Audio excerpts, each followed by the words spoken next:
Allez, on s'y recolle une nouvelle fois. C'est tout simplement cette fois-ci, c'est pour essayer de répondre à une question toute simple, à savoir comment faire pour terminer un itinéraire de manière très précise sur un waypoint, un point de passage.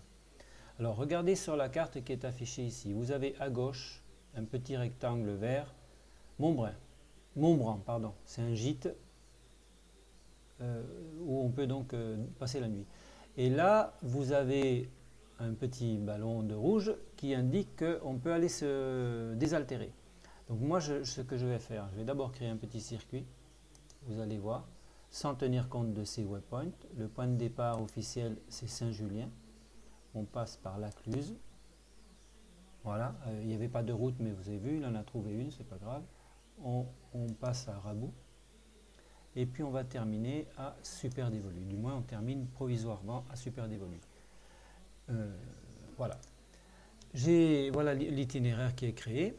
Et ce que j'aimerais faire, c'est donc terminer de manière très précise sur ce point de passage-là. Alors, c'est soit vous le faites à la main, soit vous le faites de manière un petit peu plus, comment dire, sophistiquée, ou du moins précise, simplement tout à fait précise.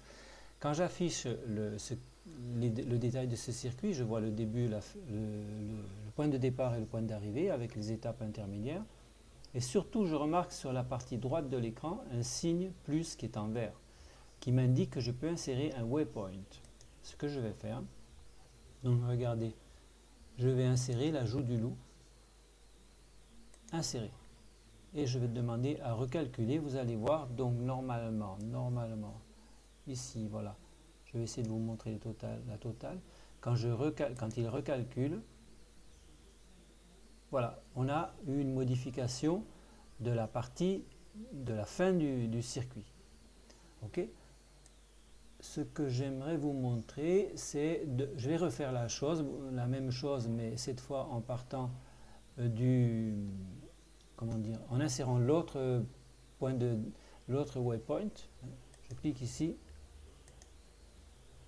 L'autre waypoint, c'est Montbran. Je l'insère. Il apparaît dans le tableau et vous voyez que là, il y a une modification qui se fait sur la carte. L'itinéraire n'est pas encore calculé. Mais surtout, ce qui est très important de voir, c'est qu'il s'est inséré en fin de liste. Alors, méfiez-vous de ça. Je vais sélectionner et je vais le remonter en haut.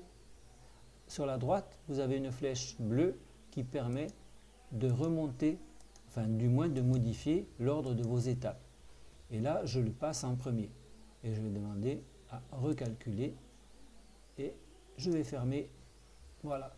Donc vous avez eu la partie initiale du circuit, du moins pour rejoindre le point de départ, qui s'est affichée. Donc la totalité du circuit maintenant est présente sur la carte avec des points de passage très précis sur les deux waypoints que l'on avait au départ identifiés. Bon, ben voilà, je pense que j'ai répondu à la question. Et bien à plus.